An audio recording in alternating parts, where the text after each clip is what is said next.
सेवेसाठी घेतलेला अभंग आपल्या सगळ्यांच्या परिचयाचा आहे, तितकाच तो गोड आहे आणि लोकप्रिय आहे. भारतभूमीचं वैशिष्ट्यच हे श्रोते हो, की इथे जन्माला येणाऱ्या मानवाच्या जीवित्वाचा, त्याच्या कार्याचा, त्याच्या कर्माचा, धर्माचा, त्याच्या शास्त्राचा नव्हे त्याच्या श्वासोच्छ्वासाचा ओघ हा अध्यात्माकडेच जातो. आणि अध्यात्माच्या बळकट पायावरती मानवी जीवनाची इति कर्तव्यतेची इमारत अशी काही सुंदर उभी राहते. तो पाया बळकट करण्याचं काम आमच्या संत मांदियाळींनी केलंय. आणि महाराष्ट्रातल्या पंचप्राणांपैकी पाचवे प्राण ज्यांना म्हटलं जातं असे समर्थ सद्गुरू, राष्ट्रगुरू समर्थ रामदास स्वामी, की ज्यांना लोकजीवनाचं अत्यंत सूक्ष्म असं निरीक्षण होतं. काळ असा विलक्षण होता की मी तर म्हणते भरतभूमी किंवा भारतभूमीचं काळीज म्हणजे अध्यात्म आहे. आणि दुर्दैवानी या अध्यात्मावरती किंवा या काळजावरती घण घालणारी बरीच नतद्रष्ट माणसं आजही आहेत, त्या काळातही होती. या भारतभूमीच्याच पोटी जन्माला यायचं आणि तिचाच सौभाग्य कुंकुम तिलक पुसणारे बरीच माणसं त्याही काळामध्ये होती. आणि म्हणून त्यांना उत्तर देणारे, वास्तवाचा रोकडा स्पर्श असणारे समाज, राष्ट्र, धर्म आणि अंतिम टप्प्यावर प्रभू रामचंद्र असा 4 खांबांवर ज्यांच्या जीवनाचा सुंदर रथ सुरू आहे, या अधिकारी संत वाङ्मयामध्ये मांदियाळीमध्ये असलेले संत श्रेष्ठ राष्ट्रगुरू समर्थ रामदास स्वामी, की ज्यांनी जय जय रघुवीर समर्थ अशी गर्जना करावी आणि महाराष्ट्राच्या कडेकपाऱ्यांमध्ये ती गर्जना घुमावी. मग अनेक शिष्य जवळ यावेत, संप्रदाय मोठा झाला, मठांचं जाळं निर्माण झालं. 11 11 बहु 11 काय 11 कळेची ना, गुप्त ते गुप्त जाणावे आनंद वन भुवनी. म्हणून समर्थांचं कार्यच इतकं विलक्षण आहे.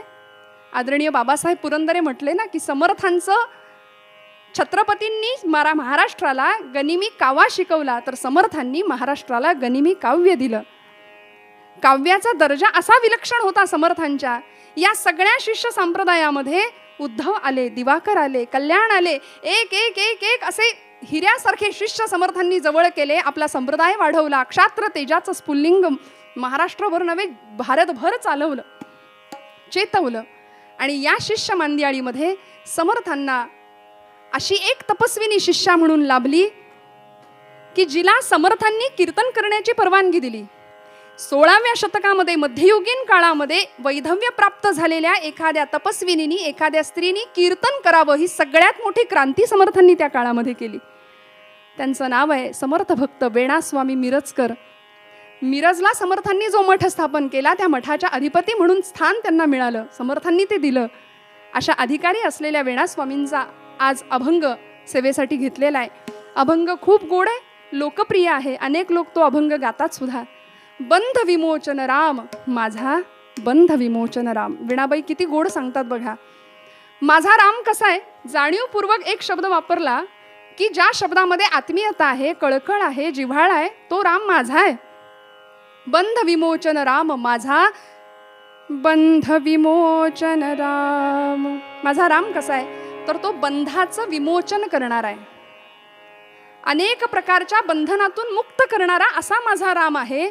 आणि तो मला कसा मिळाला, ज्या रामाला प्राप्त करण्याकरता सकल ही ऋषी मुनी भजती जयासी, एकची तो सुखधाम.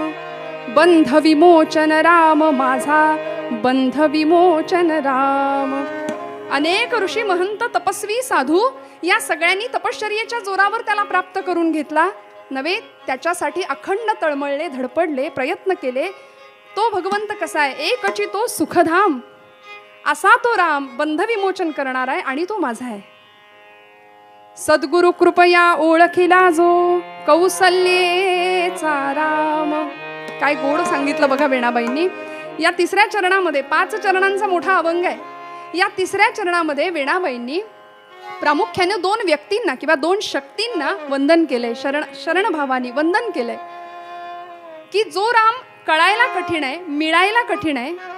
काय आहे श्रोते हो, काही जणांना देव कळतो, काही जणांना देव मिळतो, काही जणांना देव कळतो पण मिळत नाही, काहींना देव मिळतो पण कळत नाही, काहींना कळतही नाही आणि मिळतही नाही.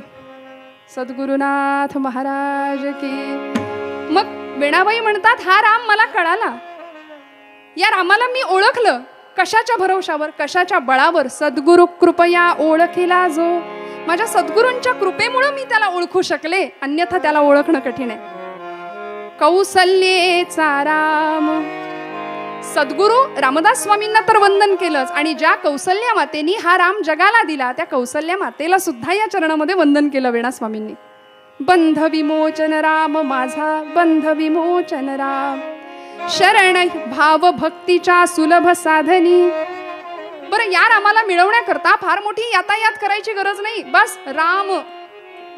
महाराजांनी, सद्गुरु ब्रह्मचैतन्य महाराजांनी किती सोपा मार्ग सांगितला ना. भजनाचा शेवट झाला एक वेळ राम बोला. आयुष्याला भजन समजलं महाराजांनी. आयुष्य हेच भजन होतं. या रामनाम स्मरणामुळे काय होतं बर, तो राम मिळवण्याकरता काय यातायात करावी लागते का? तर वेणाबाई म्हणाल्या, भाव भक्तीच्या सुलभ साधनी. अतिशय सुलभ साधन आहे भाव आणि भक्ती, बस. या पलीकडे त्याला काही नकोय. पुरवी सकल हि काम, बंध विमोचन राम माझा, बंध विमोचन राम. आणि पुढे जाऊन शेवटच्या चरणामध्ये वेणा स्वामींनी या आत्मारामाच्या चरणी आपली पूर्ण शरणागती पत्करली आहे. खरं सांगू का श्रोते हो, हा सगळा अभंग वेणाबाईंनी आपल्या जीवनाची इतिक कर्तव्यता, आपल्या जीवनाचा कृतार्थ, जीवनाचा शेवटही तितकाच कृतार्थ आहे, गोड आहे, याचं दर्शन देणारा जणू काही हा वेणाबाईंचा अभंग आहे. साधन आहे रामनामस्मरण. या रामनामस्मरणामुळे मिळवायचं काय, तर बंधनातून मुक्ती मिळवायची. आणि त्या मुक्तीचा परिपाक काय, तर आत्मारामाचं दर्शन, आत्मस्वरूपाचं दर्शन, आत्मस्वरूपाची प्रचिती, जी अनेक संतांनी घेतली. वास्तविक परमात्म्याचं स्वरूप कसं आहे, तो निर्गुण आहे, निराकार आहे, निर्लेप आहे. त्याचा ठाव ठिकाणा नाही, रंग रूप रेषा काहीच नाही. पण त्याला संतांनी आमच्या आकारात आणला. आणि खरं सांगू का, या सगळ्या संत मांदियाणींमध्ये जसं वेणाबाई म्हणतात, सद्गुरूंच्या कृपेने मी त्याला ओळखू शकले. या सगळ्या संतांचा अधिकार एवढा मोठा होता, कारण ज्ञानोबाराय सुद्धा छाती ठोकपणे अशी प्रतिज्ञा करतात की जो अतिंद्रिय असलेला परमात्मा आहे, ज्याचं दर्शन इंद्रियांना सुद्धा घेणं शक्य नाही, असा परमात्मा या कारणे मी बोलेन, बोली अरूपाचे रूप दावीन, अतिंद्रिय परिभोगवेन, इंद्रियान करवी. माऊली म्हणते, या माझ्या इंद्रियांना अतिंद्रिय असलेल्या त्या परमात्म्याचा भोग घडवून आणीन. इतकी सुंदर छाती ठोकपणे प्रतिज्ञा करणारे क्रांतिकारक संत माऊली. आणि त्याच अधिकाराचे समर्थ होते की ज्यांच्यामुळे वेणाबाईंना हा राम ओळखता आला, तो आपलासा करता आला. अतिंद्रिय परिभोगवीन इंद्रिया करवी, असा तो आत्माराम जवळ करायचा आहे. हे ते गंतव्य शेवटचं स्थान. म्हणून वेणाबाई या अभंगाचा शेवट इतका गोड करतात, शरण ही वेणा आत्मारामा. जीवनाचा कृतार्थ आणि अतिशय गोड शेवट काय असला पाहिजे याचं दर्शन या अभंगामध्ये आपल्याला वेणाबाईंनी दिलंय.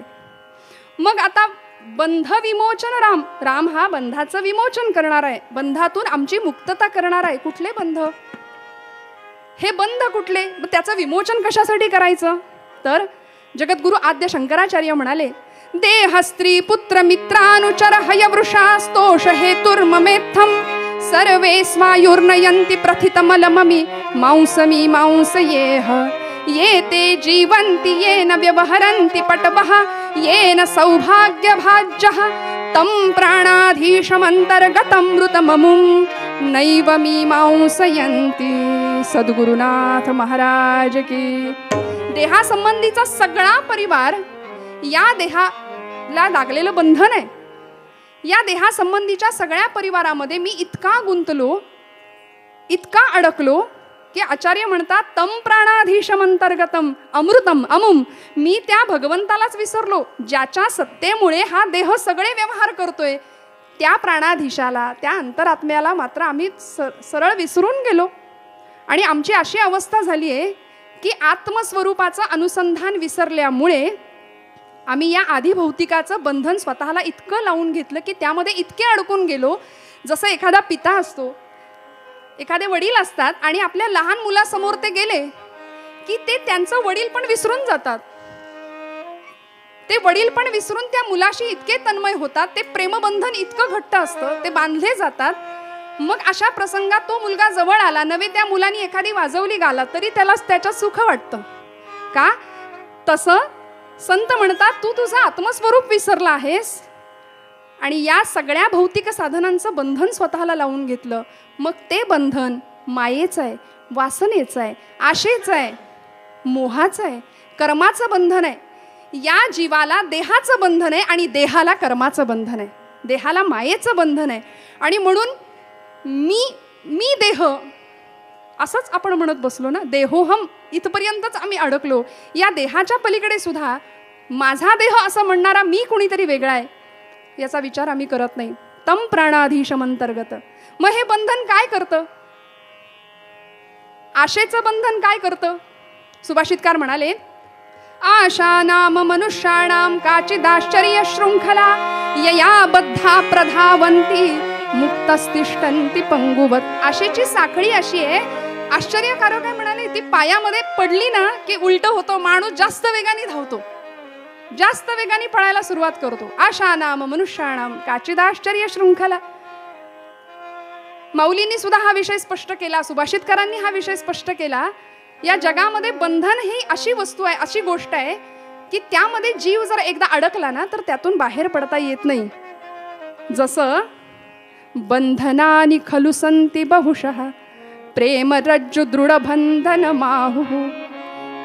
एखादा वेळूसारखा कणखर पदार्थ पोखरण्याची ज्या शुंडेमध्ये ताकद आहे, ज्याच्याकडे ताकद आहे, असा भ्रमर एखाद्या कमलकोशामध्ये निष्क्रिय होतो, तिथे हतबल होतो, तो पाकळी कातरत नाही का? कारण तो त्याच्या आवडीचा विषय आहे. सारे ग प ध प रे ग रे सा.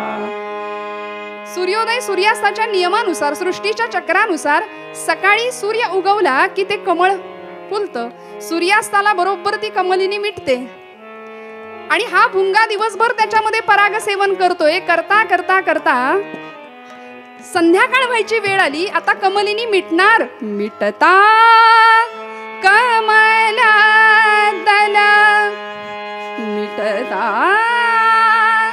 कमला दल, होई बंदी हा भृंग परिसोडिना ध्यास. गुंजनात हा दंग घेई छंद मकरंद, घेई छंद मकरंद, घेई छंद मकरंद, घेई छंद. हा भुंगा विचार करतोय की आता ही कमलिनी फुलेल, मग मी त्यातून बाहेर पडेन, कशी तरी सकाळ होईल. सुभाषितकार म्हणतात, रात्रिर्गमिष्यति भविष्यति सुप्रभातम भास्वानुदेशति हसिष्यति पंकजश्रीः इत्थं विचिन्तयति कोशगते द्विरेफे हा हंत हंत नलिनी गज उज्जहार. सद्गुरुनाथ महाराज की. तो विचार करतो भ्रमर की आता ही रात्र संपेल, हे कमळ फुलेल, मग मी त्यातून बाहेर पडेन. वास्तविक त्यांनी ठरवलं तर तो तिथून बाहेर पडू शकत होता. लाकूड पोखरणारी त्याची ती ताकद इथे निष्क्रिय झाली, अडकला, बंधनात सापडला. पण काय झालं माहितीये? सुभाषितकार म्हणतात, त्याच रात्री त्या सरोवरामध्ये एक हत्ती आला, गजराज आला आणि इत्थं विचिंतयति कोशगते द्विरेफे हा हंत हंत नलिनी गज उज्जहार. त्या हत्तीने बरोबर तेच कमळ देठासकट उपटलं आणि दूरवर फेकून दिलं. आणि देठासकट उपटल्यामुळे ते कमळ कधीच नाही फुललं ना परत. न फुलणाऱ्या कमलकोशामध्ये तो भ्रमर गुदमरून मेला मंडळी, पण त्यांनी पाकळी कातरली नाही ना त्यातून बाहेर पडण्याचा प्रयत्न केला. आमचे संत आम्हाला सांगतात, या जीवाचं सुद्धा असंच होतं. या जीवाला, या देहाचं बंधन, या देहाला कर्माचं बंधन, नात्याचं बंधन. जीव जन्माला आला की पहिली नाळ त्याची जोडलेली असते कुणाशी माहितीये? त्याच्या आईशी. बरोबर ना? गर्भामध्ये जीव जन्म झाला, काय गंमत आहे बघा. माता ते माती हा प्रवास आहे आमच्या जीवनाचा. एका वेलांटीचा फरक म्हणजे आमचं आयुष्य आहे. मातेपासून प्रवास सुरू झाला ना.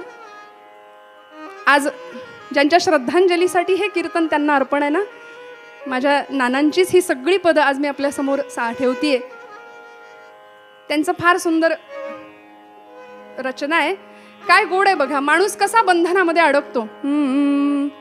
मातेच्या उदरात जन्म म्हणून तो बंध पहिला असे. ते बंधन पहिलं आहे, मायेचं आहे, प्रेमाचं आहे. मी म्हटलं ना, इथून प्रवास आहे तो मातीपर्यंत आहे. मातेच्या उदरात जन्म म्हणून तो बंध पहिला असे. आजा आजी पिता स्वबंधू भगिनी बंधासी सी मानसे. चुलते प्रिय आत्या तशाच चुलत्या मामी मामा तसे. किती सगळा गोतावळा आहे हो.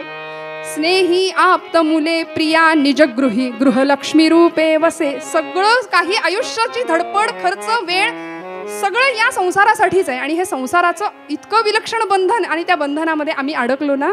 मग याच्यातून सोडवणारा कोण आहे, हा भवसागर पार करणारा कोण आहे, तर वीणाबाई म्हणतात तो माझा राम आहे. बंध विमोचन राम माझा, बंध विमोचन राम. मग त्या रामाला प्राप्त करण्याकरता सगळे धडपडतात श्रोते हो, सगळे धडपडतात. तो राम आकळण्यासाठी सद्गुरूंची किती कृपा असावी लागेल. त्या रामानी केलं ना हो, अनेकांना मुक्त केलं. अनेक उदाहरण आहेत आपल्या संत वाङ्मयामध्ये सुद्धा. ज्यावेळी विश्वामित्र ऋषींच्या बरोबर निघालेत भगवंत, आणि एक शिळा दिसली गौतम आश्रमामध्ये, त्यावेळी पाहिलं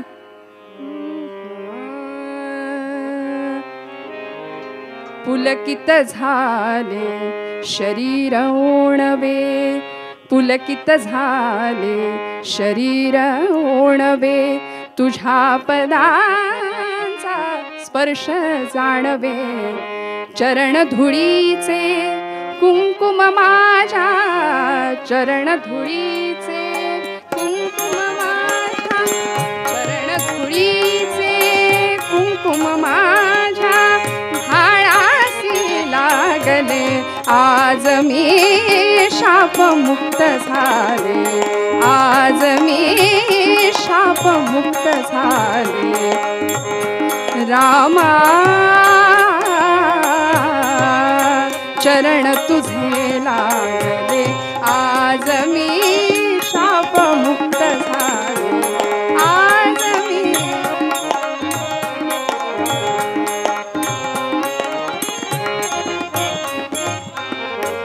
अनेकांना मुक्त केलं भगवंतांनी, अनेकांना मुक्त केलं बंधनातून.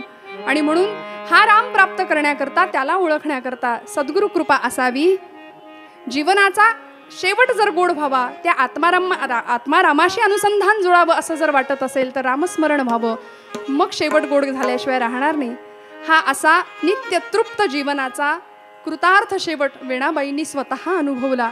सद्गुरूची कृपा कशी मिळवली, त्या रामाला कसं जवळ केलं, आणि त्या आत्मारामाच्या चरणी कशा शरण गेल्या, बघूया उत्तर रंगामध्ये. पूर्व रंगात मी इथेच थांबते. एकदा अभंगाचा आठव करू आणि मग उत्तर भागाकडे जाऊ.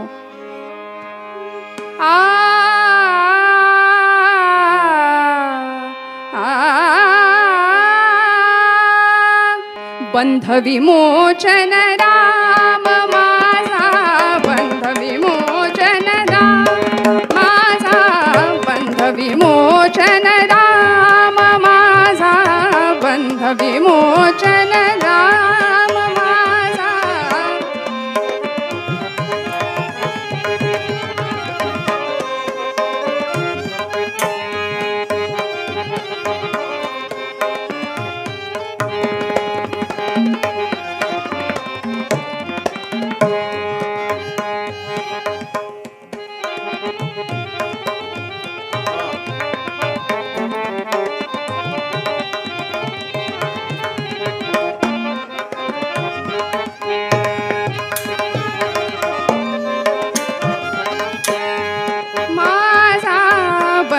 विमोचन राम. बंध विमोचन राम. बंध विमोचन. दिम तनन दिर तानोम तदेरे ना. दिम तनन दिर तानोम तदेरे ना. दिम तनन दिर तानोम तदेरे ना. दिम तनन दिर तानोम तदेरे ना. दिम तनन दिर तानोम तदेरे ना. तन दे रे ना दिम न दिर दिर ना दिर दिर तुन दिर दिर दिर दिर ता दारे तारे दिम दिम तन न दिर दिर ता नोम त दे रे ना दिम तन न दिर दिर ता नोम त दे रे ना दिम तन न दिर दिर ना दिर दिर दिर तन न न तुन दिर दिर दिर तन न न ना दिर दिर दिर तन न न तुन दिर दिर दिर तन न न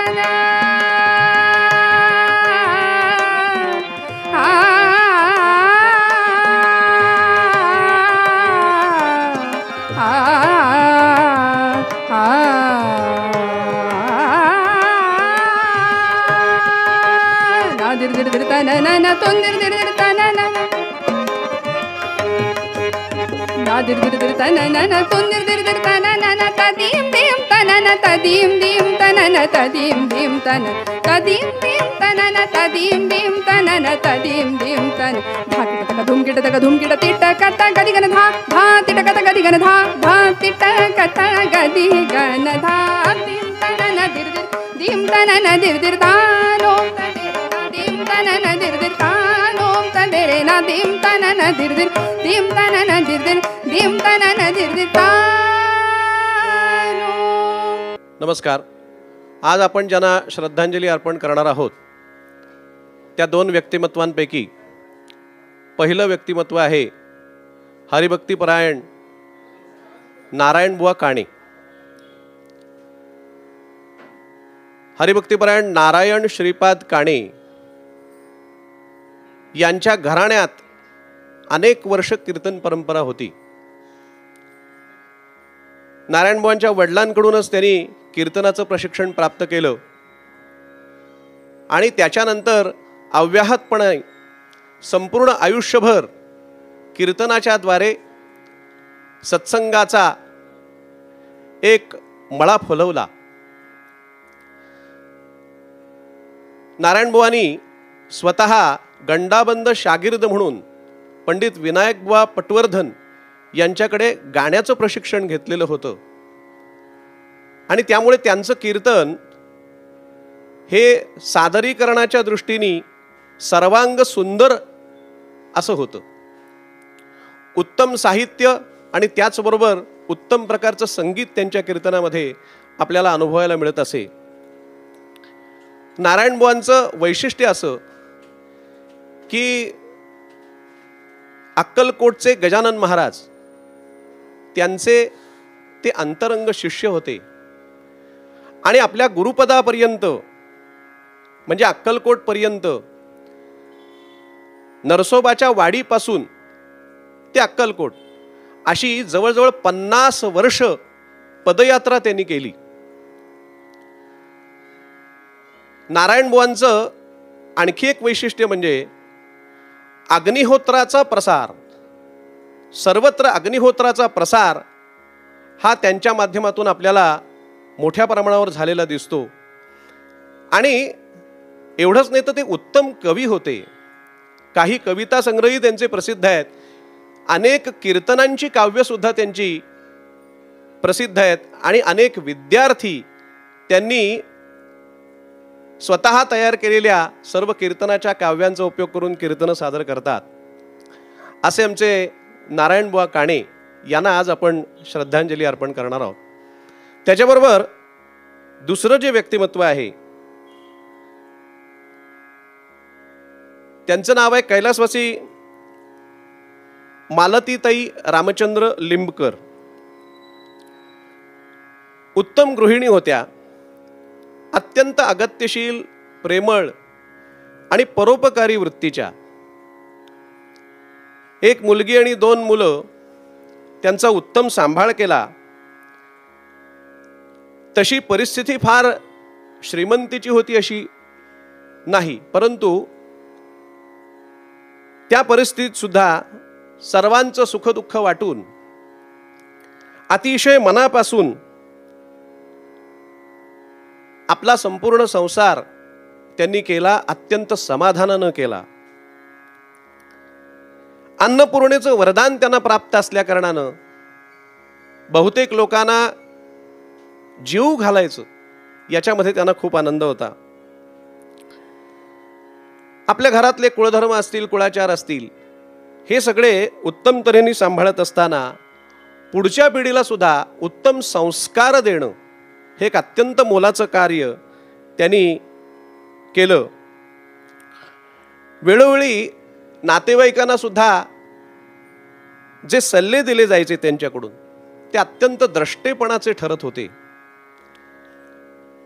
याच्याबरोबर धार्मिक वृत्ती असल्या कारणानं कीर्तन, प्रवचन, अनेक वेगवेगळ्या धर्मग्रंथांची पारायणं आणि त्याच्याबरोबर नामजप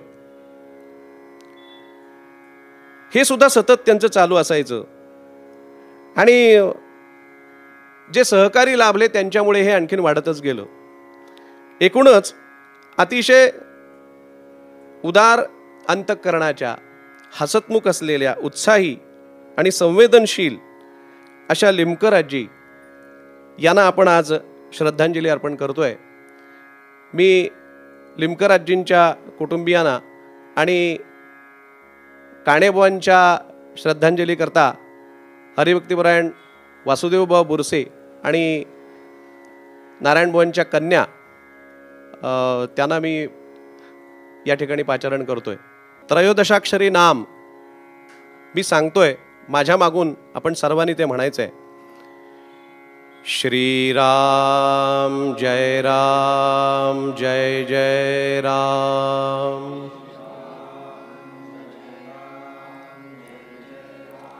श्रीराम जय राम जय जय राम.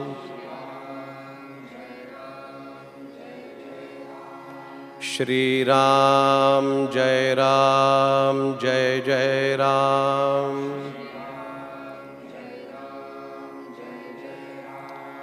श्रीराम जय राम जय जय राम.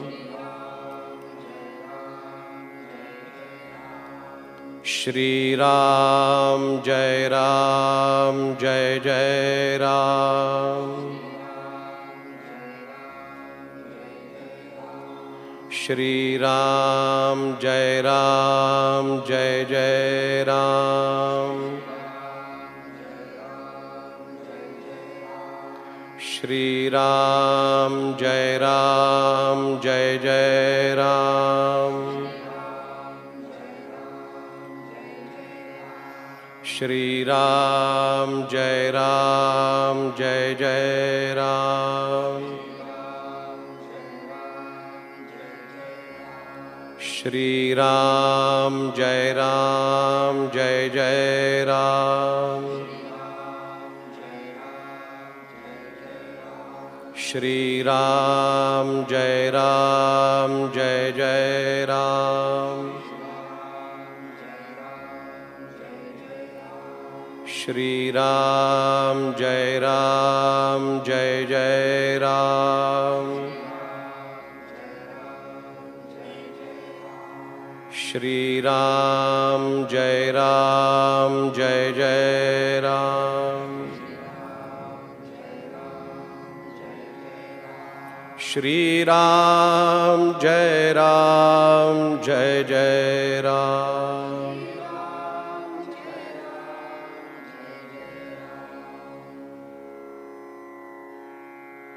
हरि ओम. या कीर्तनमालेसाठी म्हणून आपल्या सर्वांना ठाऊक आहे की आर्थिक सहभागाशिवाय हा संपूर्ण कार्यक्रम करणं हे कठीण आहे. त्यामुळे आपणा सर्वांना विनंती आहे की या कीर्तनमालेसाठी आपल्याला जे जे आर्थिक योगदान द्यावंसं वाटतंय ते आपण स्क्रीनवरती आपल्याला जे नंबर्स दिसत आहेत त्या नंबर्सवरती UPIच्या माध्यमातून करावं, अन्यथा आपण आमच्याशी संपर्क करावा. या मालेतलं उद्याचं कीर्तन हरिभक्तिपरायण विलासबुवा गरबारे यांचं होणार आहे, तेव्हा त्या कीर्तनाचाही लाभ आपण सर्वांनी घ्यावा. यानंतर मी लगेचच रोहिणीताईंना विनंती करतो की त्यांनी उत्तर रंगाला प्रारंभ करावा. श्रोते हो, कथेच्या नियमानुसार थोडा वेळ हरिनामस्मरण करूया आणि मग कथा भागाकडे जाऊ. श्रीराम जय राम जय जय राम. श्रीराम जय राम जय जय राम. श्रीराम श्रीराम जय राम जय जय राम श्रीराम जय जय जय राम श्रीराम जय राम जय जय राम श्रीराम जय राम जय जय राम श्रीराम जय राम जय जय राम श्रीराम जय राम जय जय राम बोला बोला श्रीराम जय राम जय जय राम श्रीराम जय राम जय जय राम श्रीराम जय राम जय जय राम श्रीराम जय राम जय जय राम श्रीराम जय राम जय जय राम श्रीराम जय राम जय जय राम श्रीराम जय राम जय जय राम श्रीराम जय राम जय जय राम श्रीराम जय राम जय जय राम श्रीराम जय राम जय जय राम श्रीराम जय राम जय जय राम श्रीराम जय राम जय जय राम श्रीराम जय राम जय जय राम श्रीराम जय राम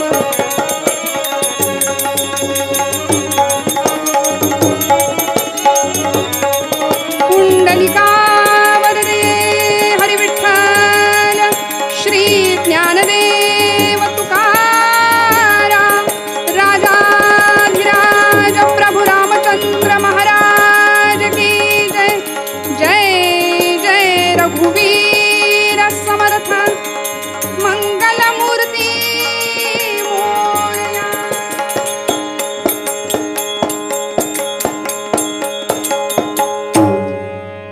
जय जय रघुवीर समर्थ आ आ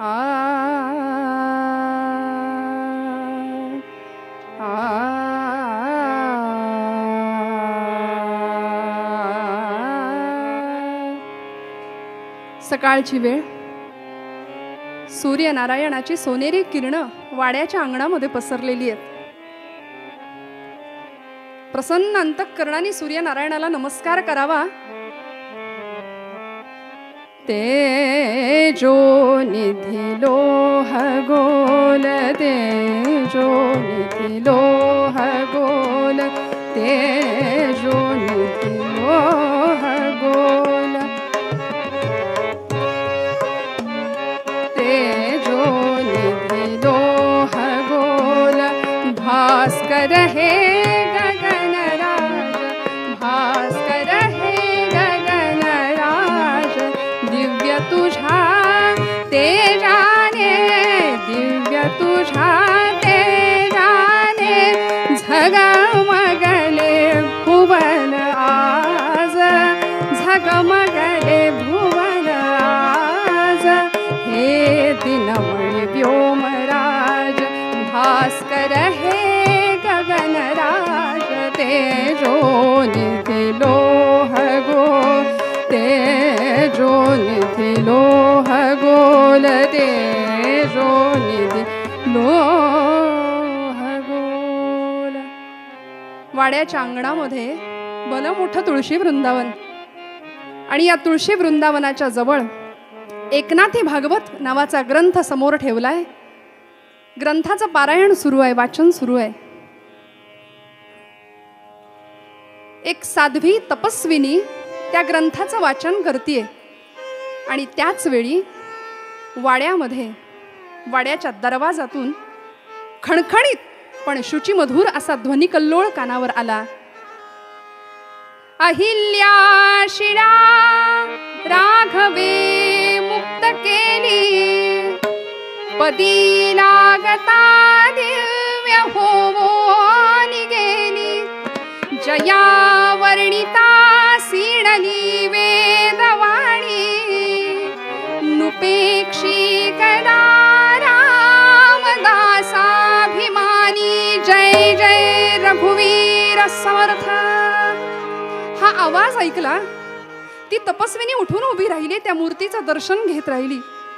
वाड्याच्या आतून आवाज आला, स्वामी महाराज थांबा, थोडं आणते भिक्षा.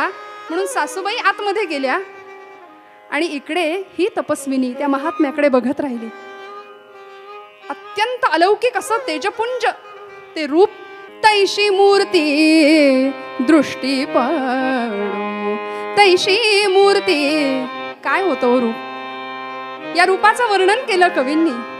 तैशा पायी वृत्ती जडो, तैशा पायी वृत्ती जडो, तैशी मूर्ती दृष्टी पडो, तैशी मूर्ती दृष्टी पडो, तैशी मूर्ती दृष्टी पडो. ब्रह्मचारी सूत्र शिखा, ब्रह्मचारी सूत्र शिखा, पायी शोभती पादुका, तैशी मूर्ती दृष्टी पडो, तैशी मूर्ती दृष्टी पडो. बाबा कटी अडबंद कौपीना,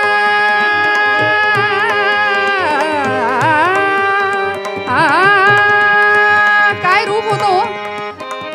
अडबंद कौपीना, कटी अडबंद कौपीना, कंठी तुळसी मणिभूषण, कंठी तुळसी मणिभूषण, तैशी मूर्ती दृष्टी पडो, तैशी मूर्ती.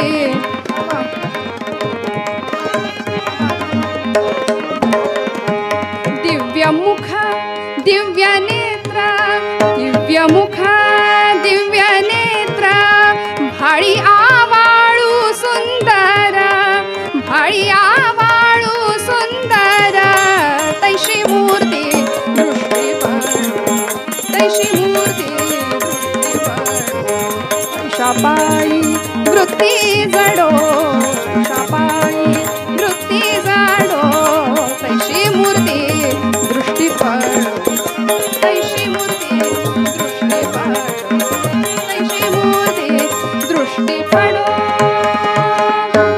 दिव्य रूपाचं दर्शन झालं. सासूबाईंनी आतून आणून झोळीमध्ये भिक्षा घालावी आणि तेवढ्यात कोण होते? राष्ट्रगुरु समर्थ रामदास स्वामींचं ते दिव्य दर्शन झालं त्या तपस्विनीला. आणि महाराजांनी समर्थांनी प्रश्न विचारला, समोरचा ग्रंथ पाहिला आणि त्यांनी प्रश्न विचारला, वाचन कसले आहे, वाचन कसले आहे, कळते का सार यातले काही. आणि उत्तर मिळालं, महाराज नाथांचे भागवत कळते यातील उणे पुरे काही. अहो काय सांगू, असंख्य शंका मनीच्या,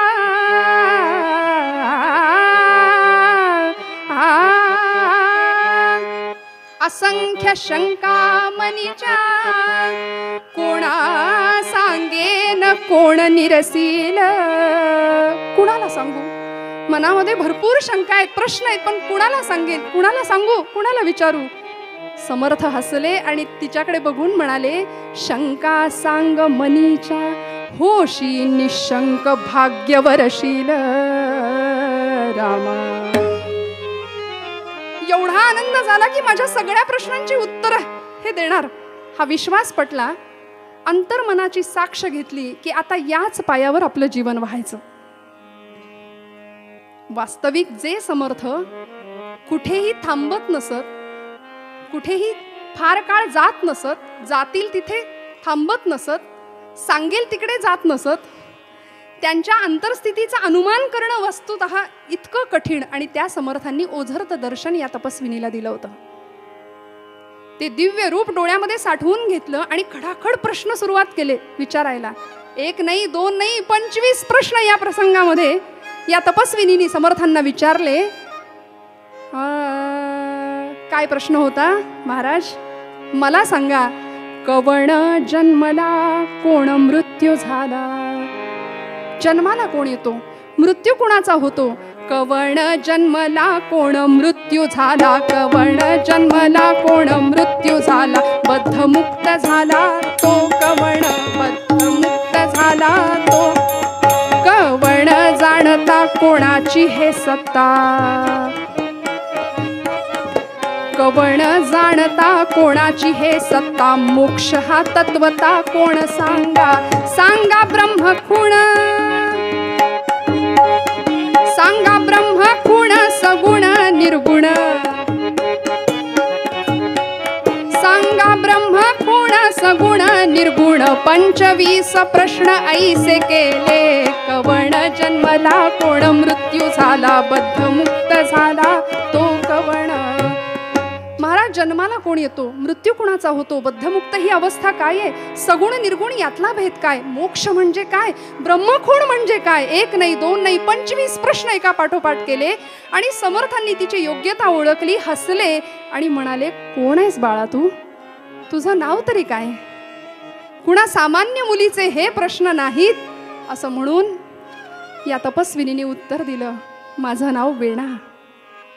कोण होती हो ही वेणा, ज्यांचा अभंग आपण निरूपणासाठी घेतला. अभंगाचा आवाका खूप मोठा आहे, माझ्या अल्पमतीनुसार मी काही मांडण्याचा प्रयत्न केला, पण अशा अधिकारी असलेल्या वेणाबाई काय सांगतात, कुठल्या गावच्या, कोण आई वडील.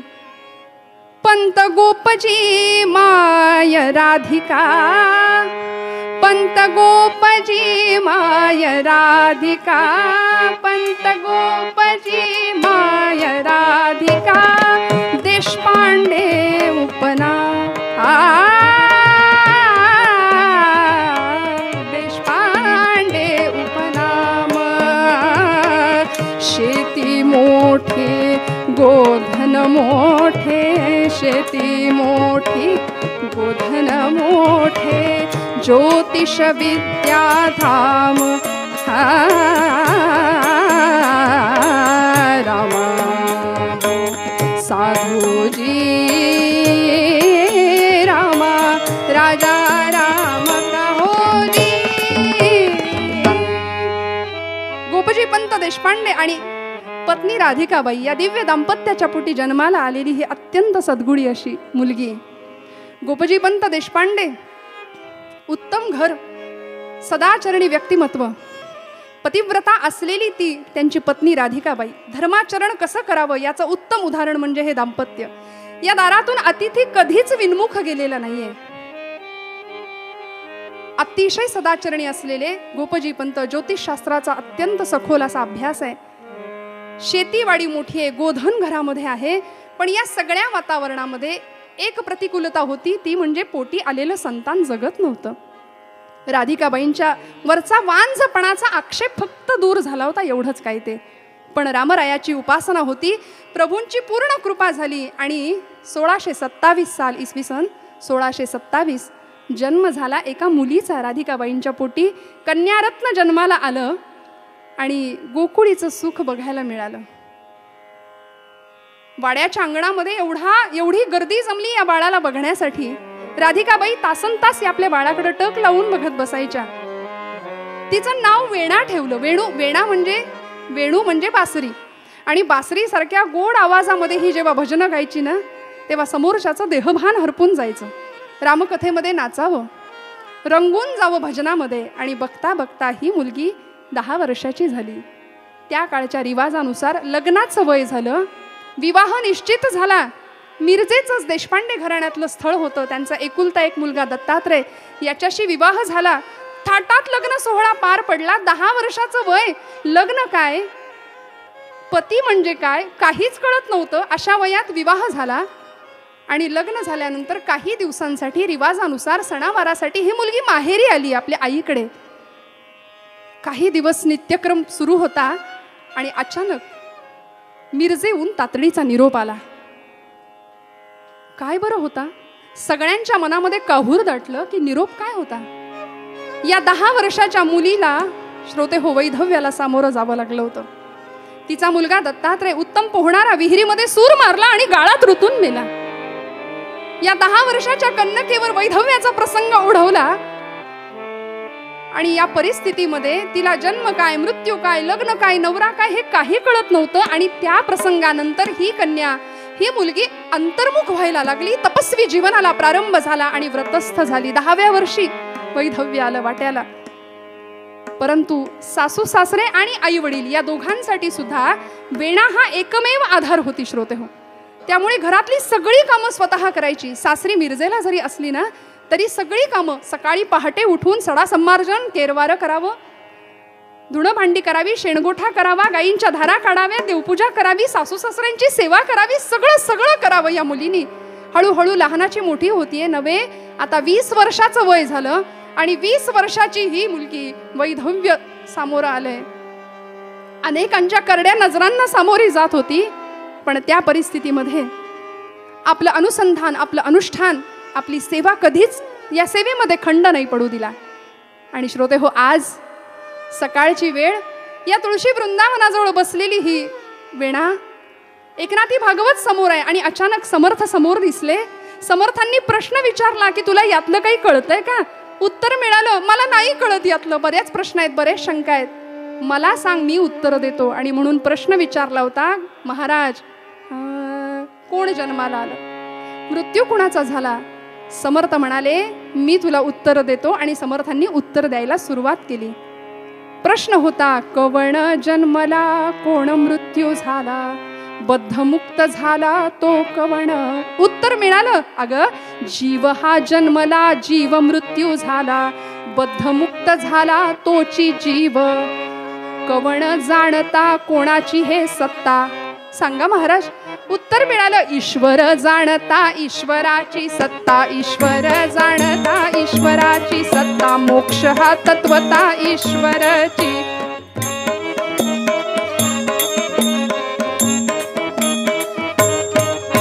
ईश्वर निर्गुण चेष्टवी सगुण. बाबा, हा ईश्वर निर्गुण चेष्टवी सगुण, हेची ब्रह्म खुण दास म्हणे. जीव हा जन्मला, जीव मृत्यू झाला, बद्धमुक्त झाला तोची जीव.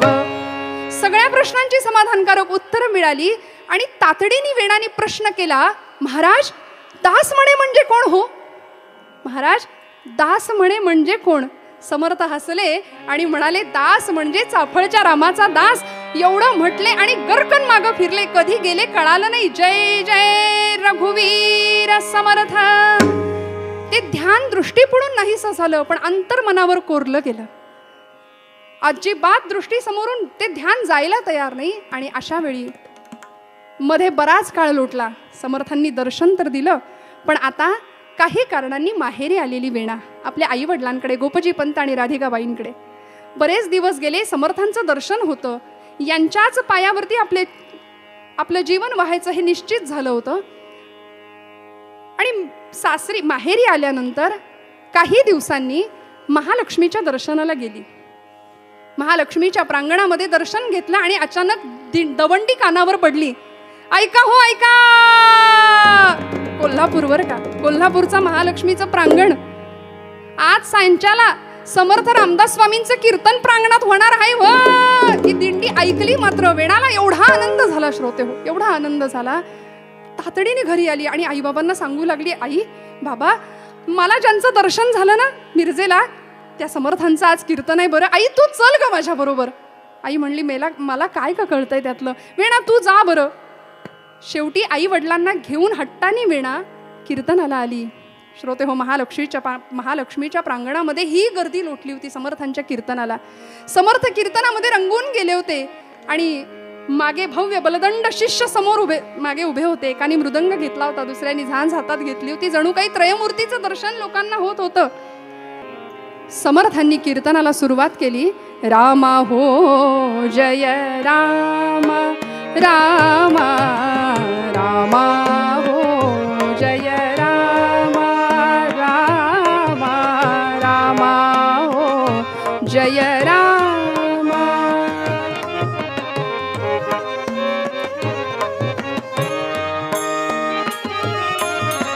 पतित पावना पूर्ण कामा हो, पतित पावना पूर्ण कामा रामा हो जय रामा रामा रामा हो जय रामा रामा राम. समर्थ कीर्तनामध्ये रंगले होते. कीर्तनाचा रंग विलक्षण होता. राष्ट्र धर्म धर्म राष्ट्र या विषयावर समर्थ बोलत होते. वेणा स्वामी आपल्या आईवडिलांना घेऊन कीर्तनाला आल्या. ही गर्दी, बसायला जागा नाही म्हणून उभ्यानीच कीर्तन श्रवण करू लागल्या. समर्थांनी त्यांना खुणेनी समोर बोलावून घेतलं उद्धव स्वामींना पाठवून. आणि वेणाबाईंना आनंद झाला की एवढ्या गर्दीत सुद्धा समर्थांनी आपल्याला ओळखलं. कीर्तनाचा रंग अधिक वाढला. समर्थ धर्म राष्ट्र या विषयावर प्रभावीपणे आपले विचार मांडत होते.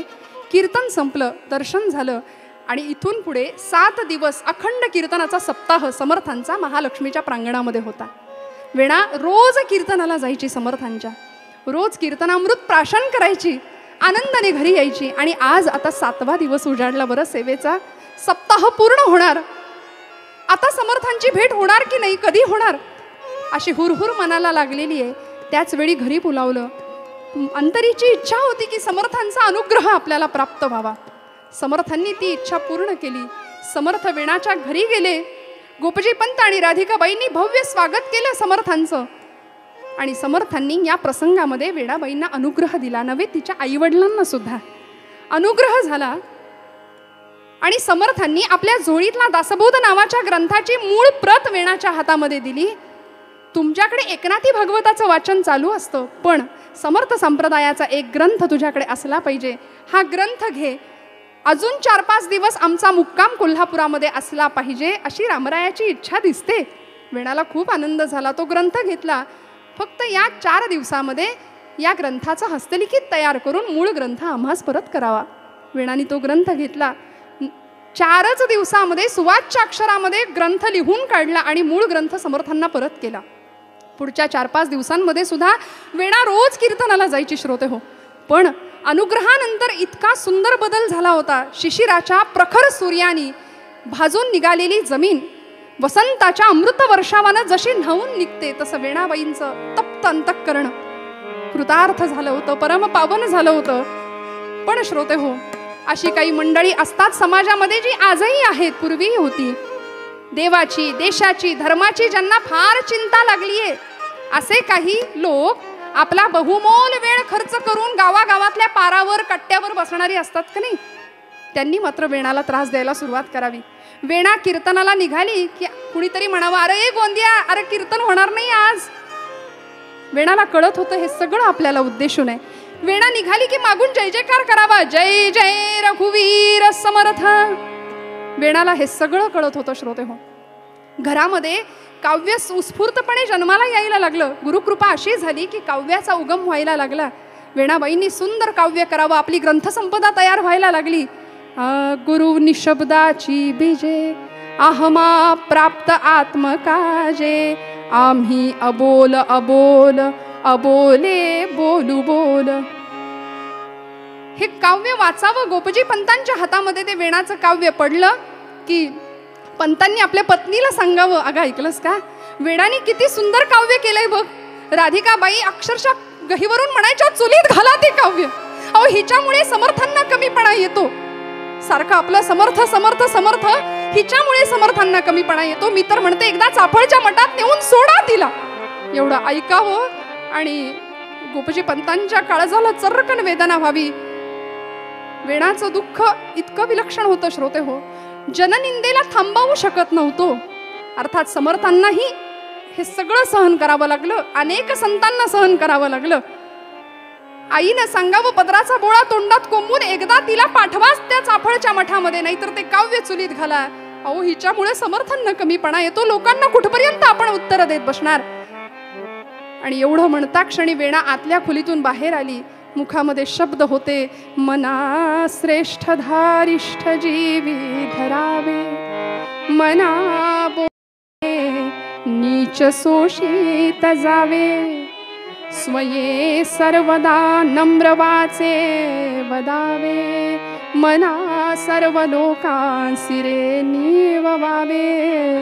मनोबोध असेल, दासबोध असेल, जीवनामध्ये अंगामध्ये अक्षरशः मुरवून घेतला होता वेणाने.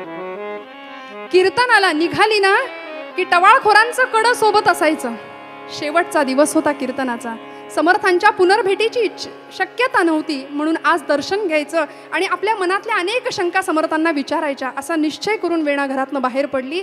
एकटी होती, न म्हणायला हे टवाळखोर सोबत होते. निघाली.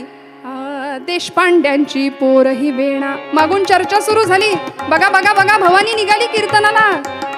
देशपांड्यांची पोर ही वेणा, भवानी जाते नित्य कीर्तना. रात्रंदिसही मांडून ठाणा, गोसाव्याला भजते जाणा. गोसावी ही उमदा दिसतो, भजन कीर्तनी ढोंग दावितो. ओ एक नाही, दोन नाही, असंख्य प्रकारचे निंदेचे आरोप समर्थांच्यावर आणि वेणाबाईवर व्हायला सुरुवात झाली. पण वेणाचं तिकडे लक्ष नव्हतं. ऐसी निंदा हसे टवाळी अखंड चालू असे.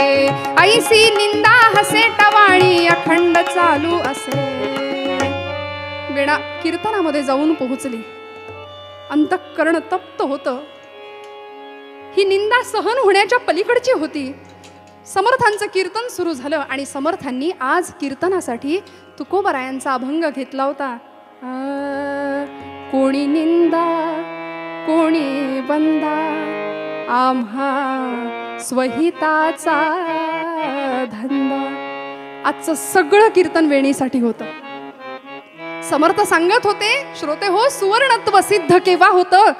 जेव्हा ते अग्नीतून भट्टीतून तावून सुलाखून बाहेर पडतं. दग्धम दग्धम पुनरपि पुनः कांचनम पीतवर्णम. सगळ्या संतांनी ऋषी महंतांनी निंदा नालस्ती सहन केली, पण ते त्यातूनच त्यांचं सुवर्णत्व, त्यांचं मोठेपण सिद्ध झालं. हे सगळं सहन करावं लागेल. आजचं सगळं कीर्तन वेणासाठी होतं, कारण हजारो श्रोत्यांचं काम एकटी ती करत होती. ज्याला घडवायचं होतं असा श्रोता समोर होता, असा जिज्ञासू श्रोता समोर होता. समर्थांना त्याची जाणीव होती, तिचं बुद्धिवैभव समर्थ जाणून होते. म्हणून सगळं कीर्तन जणू काही कोणी निंदा कोणी वंदा, कोणी निंदा कोणी वंदा, आम्हा स्वहिताचा धंदा. आम्हा स्वहिताचा धंदा. आम्हा स्वहिताचा. तुम्हा सारिखे चालावे तरी स्वहितासी मुकावे, तुकोबराय म्हणतात. अहो, तुमच्याकडे कोण लक्ष देतो? आमचं हित आमच्या हितापासून आम्हाला अंतर द्यावं लागेल. तुमच्या सारखं जर ऐकलं, तुमच्या म्हणण्याप्रमाणे जर आम्ही वागलो तर. समर्थांचं कीर्तन संपलं. आज कीर्तनाचा समारोपाचा दिवस. शेवट झाला, आरती झाली आणि काही शंका विचारण्यासाठी त्या प्रांगणामध्ये तिथेच उद्धव स्वामी, दिवाकर स्वामी, कल्याण स्वामी, अक्का स्वामी सगळे हजर होते. समर्थांना अनेकांनी अनेक प्रकारचे प्रश्न विचारायला सुरुवात केली. समर्थ उत्तर देत होते या शिष्यांच्या प्रश्नांची. आणि या प्रश्नोत्तरांमध्ये पहाट कधी झाली कळलंच नाही. रात्र निघून गेली हो. पहाटेचे 5 वाजले, कळालं मंदिरामध्ये सनईचा उघडा वाजला तेव्हा. आणि आता मात्र या टवाळखोरांनी आज काय तो सोक्ष मोक्ष लावायचाच हा चंग जणू काही बांधला होता. पहाट झाली. वेणाने ठरवलं पटकन वाड्यावर घरी गेलं पाहिजे आपल्या, म्हणून वेणा निघाली. तेवढ्यात कल्याण स्वामींकडून समर्थांनी निरोप पाठवला की समर्थांची आज्ञा आहे, आजची काकड आरती करून मगच जा. लक्ष सगळं घरामध्ये होतं. आता काय वाढून ठेवलं असेल समोर माहिती नाही. रात्रभर या सर्वांच्या सहवासामध्ये मी होते. टवाळखोरांचं कडं आजूबाजूला होतंच. आता काय वाढून ठेवलं असेल माहिती नाही, काही कल्पना नाही. समर्थांच्या आज्ञेनुसार वेणा काकड आरतीला थांबली. काकड आरती झाली आणि घराच्या दिशेने निघाली. तिच्या आधी हे सगळे टवाळखोर मंडळी वाड्यामध्ये हजर होते.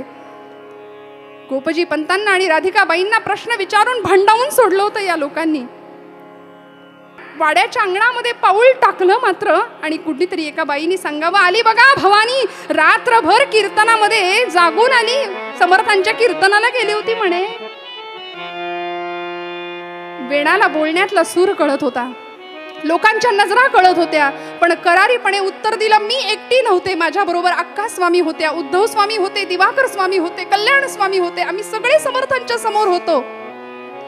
पण हे आरोप कुणीच थांबवायचं नाव घेत नव्हतं.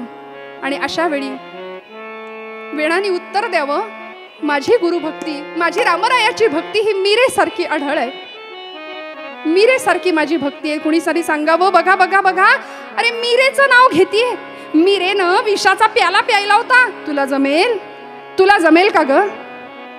डोळ्यातनं टचकन पाणी आलं आणि समर्थांना करुणा भाकली. समर्था, गुरुराया, रामराया, हे श्रीरामा समर्थ सद्गुरुराया, वेळ का दवडिता माया. हे श्रीरामा समर्थ सद्गुरुराया, वेळ का दवडिता वाया. जरी शुद्धची मी पवित्र जरी मम काया, तुम्ही घ्याल शिरावर माया. हे श्रीरामा समर्थ सद्गुरुराया. वीणा करुणा भक्ती. राधिकाबाईंनी हे ऐकलं मात्र अक्षरशः भुवळ येऊन राधिकाबाई खाली कोसळल्या. काय होणार माझ्या वेणाचं? या सगळ्या टवाळखोर लोकांनी आज वेणाचा सोक्षमोक्ष लावायचा असा निर्णय घेतला होता. मीरेनं विषाचा प्यायला तुला जमेल का असं विचारल्या क्षणी कुणीतरी पितळी ग्लास भरून जहरी विष वेणाच्या समोर आणून उभं केलं. वेणाने तो ग्लास हातामध्ये घेतला, तो पेला हातामध्ये घेतला आणि डोळे झाकले. आपल्या गुरुदेवांची करुणा भाकली, रामरायाची प्रार्थना केली आणि एका क्षणाचाही विलंब न करता गट गट गट गट गट गट तो पेला रिकामा केला. आता मात्र सगळ्यांचं धाबं दणाणलं होतं. काय होईल, कसं होईल, सगळेजण वाट बघतायत, पण वेणाला काहीच परिणाम नाही त्या विषाचा. तिच्या शरीरावर या विषाचा काहीच परिणाम नाही, कारण समर्थांची करुणा भाकली होती. बहुनाम या रामनामी तुळेना, अभाग्या नरा पामरा हे कळेना. विषा औषध घेतले पार्वतीशे, जीवा मानवा किंकरा कोण पुसे. जय जय रघुवीर समर्थ. काहीच परिणाम नाही शरीरावर. आता मात्र सगळ्यांचं धाबं दणाणलं आणि या एका क्षणानंतर वाड्यामध्ये अशी भव्य गर्जना झाली. जय जय रघुवीर समर्थ. समर्थांच्या चेहऱ्यावर संताप होता, बरोबर शिष्यमंडळी होती. समर्थाची या सेवका वक्र पाहे, असा सर्व भूमंडळी कोण आहे. जयांची लीला वर्णिती लोक तिन्ही, नुपेक्षी कदा रामदासाभिमानी. जय जय रघुवीर समर्थ. ओम भवती भिक्षां देहि. राधिकाबाई शुद्धीवर आल्या, आतमध्ये गेल्या आणि म्हणाल्या, महाराज आणते हो भिक्षा. म्हणून आतमध्ये गेल्या. समर्थ म्हणाले, आज कुठलीच दुसरी भिक्षा नको मला, आज मला दुसरी कुठलीच भिक्षा नको. मग महाराज, ही तुमची वेणा माझ्या झोळीत घाला म्हणाले. चाफळच्या मठाची जबाबदारी तिच्याकडे द्यावी असा विचार आहे. एवढा आनंद झाला, कृतार्थ झाल्याचा क्षण अनुभवायला मिळाला गोपजी पंतांना आणि आई राधिकेला. वेणा आपलीच आहे समर्था असं म्हटलं आणि समर्थ वेणाला घेऊन चाफळच्या मठात आले. चाफळच्या मठाची सगळी जबाबदारी या प्रसंगामध्ये समर्थांनी वेणाबाईंच्यावर दिली. चाफळचा रामनवमीचा उत्सव दरवर्षीचा वेणाबाई इतक्या आवडीने पार करायच्या, कारण उत्सवाची सगळी तयारी स्वतः करायच्या. नव्हे, समर्थ कधी उत्सवासाठी थांबत नव्हते, कारण दास डोंगरी राहतो यात्रा देवाची पाहतो या न्यायानी उत्सवाची सगळी तयारी या शिष्य मांदियाळींनी करावी. आणि एका उत्सवाच्या प्रसंगी श्रोते हो, चरित्रामध्ये फार सुंदर वर्णन आहे की अगदी 15 दिवसावर रामनवमीचा उत्सव येऊन ठेपलाय आणि वेणाबाईंना फणफणून ताप भरलेला आहे. अंगात चालण्याचे सुद्धा त्राण नव्हते. रामा, कसा रे उत्सव पार पडेल आता तुझा. म्हणून चाफळच्या रामासमोर एका खांबाला घट्ट धरून, का तर पडेन की काय म्हणून घट्ट धरून उभे आहेत आणि रामरायाला प्रार्थना करतायत. पतित पावना जानकी जीवना,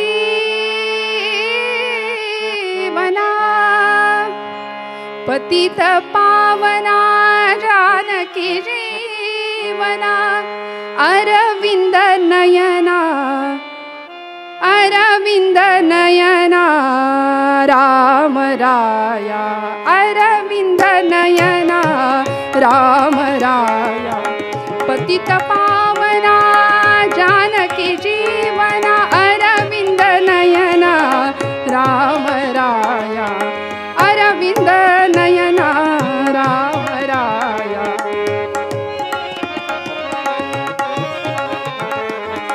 ऐकुनी मुनी करुणा अयोध्येचा राणा मूर्तीच्या नयना अश्रू आले अरविंद नयना राम राया अरविंद नयना राम राया. रामा कसा होईल तुझा उत्सव म्हणून वेणाबाई काळजीत. आणि श्रोते हो, भगवंत भक्तासाठी रडतो ना. ब्रह्मचैतन्य महाराजांकरता राम रडला होता, वेणाबाईंकरता हा चाफळचा राम या प्रसंगामध्ये रडलेला आहे. चाफळचा उत्सव पार पाडण्याकरता रामरायांनी अनुभव दिला. रामराय रामाबाई हे नाव धारण करून आले, सगळी तयारी केली, उत्सव यथासांग पार पडला. आणि समर्थ आले. त्यानंतर वेणाबाईंना कळालं की ती रामाबाई नावाची कुणी नव्हती, तर स्वतः प्रत्यक्ष प्रभू रामचंद्र आले होते सेवेसाठी. भगवंत सुद्धा भक्तासाठी रडतो, व्याकुळ होतो. याची ही अनेक उदाहरणं आपल्याला देता येतात श्रोते हो. चाफळच्या मठाची उत्तम देखभाल केली. यानंतर काही काळातच समर्थांनी वेणाबाईंना मिरजेला जो मठ स्थापन केला त्या मठाच्या मठाधिपती म्हणून स्थान दिलं, म्हणून तो अधिकार प्राप्त करून दिला. आणि समर्थांच्या स्त्री शिष्यांपैकी एकमेव अशा वेणाबाई होत्या की ज्या उत्तम कीर्तन करत होत्या. कीर्तनाला वेणाबाईंनी उभं राहावं, रामरायाचे गुण गावेत, सद्गुरू महिमा वर्णन करावा. बरेच दिवस मध्ये लोटले. आणि आता मिरजेला असताना वेणाबाईंनी अनेक प्रकारची ग्रंथसंपदा सुद्धा निर्माण केली, अनेक शिष्य घडवले. पण या काळामध्ये हुरहुर वाटत होती. समर्थांची भेट नाही झाली तर तळमळ वाटायची गुरुप्राप्तीची, गुरुभेटीची. आणि समर्थांना कधीतरी सांगावं, समर्था मला माहेरी पाठवा, समर्था मला माहेरी पाठवा, मला माहेरी जायचंय. मठातल्या शिष्यांना कळत नव्हतं की ही अशी काय म्हणते. मठाचा अधिकार प्राप्त झालाय, मठाधिपती म्हणून स्थान मिळाले आणि माहेर माहेर काय करते, आई वडिलांची आठवण येत असेल असं बाकीच्यांना वाटावं. पण वेणा सतत हट्ट करत होती, समर्था मला माहेरी पाठवाल का, मला माहेरी पाठवा. समर्थ म्हणायचे, वेणा आज नाही, मी सांगेन तेव्हा. वेणा आता नाही, मी सांगेन तेव्हा. आणि असं करता करता सज्जनगडवरच्या उत्सवाकरता समर्थ तिथे हजर आहेत, वेणास्वामी तिथे हजर होत्या. आणि एक दिवस असा उजडला, समर्थांनी वेणाला सांगावं, वेणा रामनवमीचा दिवस, उत्सवाचा दिवस, आज माहेरी जायचं बरं का, आज माहेरी जायचं.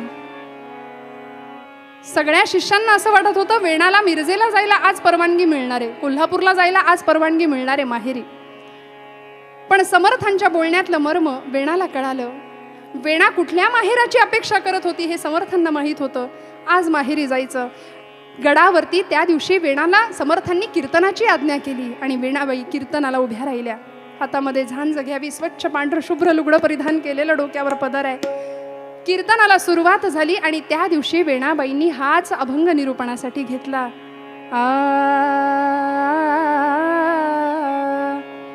बंध विमोचन राम माझा, बंध विमोचन राम. कीर्तनामध्ये रंग भरला. स्वतः समर्थ समोर बसून कीर्तन ऐकत होते. बंध विमोचन राम माझा, बंध विमोचन राम. सकल हि ऋषी मुनी भजती जयासी, सकल हि ऋषी मुनी भजती जयासी. एकची तो सुखधाम, एकची तो सुखधाम. बंध विमोचन राम माझा, बंध विमोचन राम.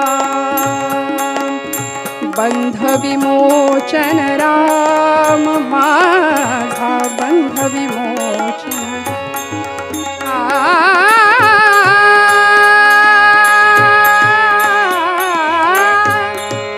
वेणेचं कीर्तन रंगलेलं आहे. लोक कीर्तनामध्ये मंत्रमुग्ध आहेत. समर्थ स्वतः समोर बसून कीर्तन श्रवण करतायत. वेणाबाईंनी आपलं कीर्तन पूर्ण करावं. शरण ही वेणा,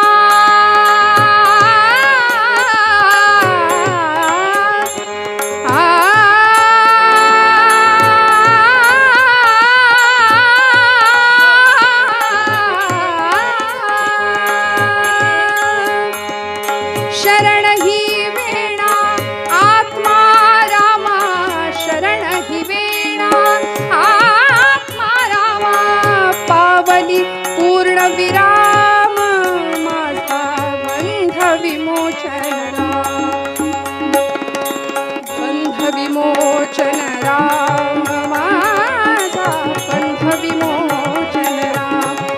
शरण ही वेणा आत्मा रामा पावली पूर्ण विराम बंध विमोचन राम माझा बंध विमोचन राम बंधाचं विमोचन करणारा तो राम माझा आहे मला गुरुकृपेमुळे प्राप्त झाला।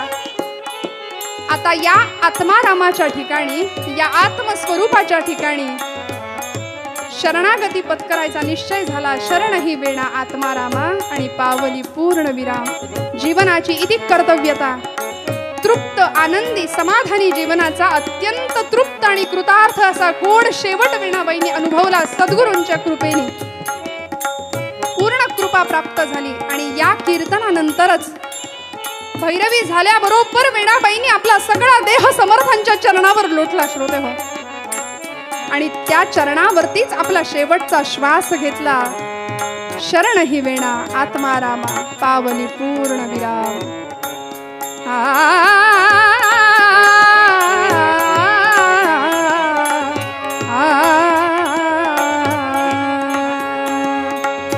झालेली कीर्तन सेवा प्रभू चरणांवरती माझ्या गुरूंच्या चरणांवरती अर्पण करते।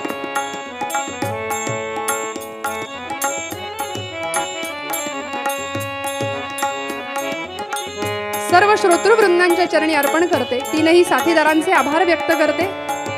श्रद्धांजली कीर्तन महोत्सव समितीचं काम खूप मोठं आहे। मी सुरुवातीला सांगितल्या पद्धतीने पुण्यातले आमचे सर्व ज्येष्ठ कीर्तनकार या महोत्सवासाठी झटत आहेत। अत्यंत मेहनत घेऊन हा उत्सव अशा पद्धतीने डिजिटल व्यासपीठ सगळ्यांसाठी उपलब्ध करून देत आहेत आणि आपल्या सगळ्यांना घर बसल्या या कीर्तनांचा आस्वाद घेता येतोय। आज या श्रद्धांजली कीर्तन महोत्सवातलं पहिलं कीर्तन पुष्प माझ्या भाग्याने माझ्या वाट्याला आलं आणि तेही माझे गुरुवर्य आदरणीय नारायणबुवा काणे नानांच्या श्रद्धांजलीसाठी ही कीर्तन सेवा त्यांच्या चरणांवर समर्पित करण्याचं भाग्य मला मिळालं म्हणून समितीचे मनापासून आभार व्यक्त करते। सगळ्या संतांनी जे मागणं मागितलं ते मागणं मागूया, आरती करूया आणि मग कीर्तनाला समारोप। हे चिदान देगा देवा हे चिदान देगा देवा तुझा विसरण तुझा विसरण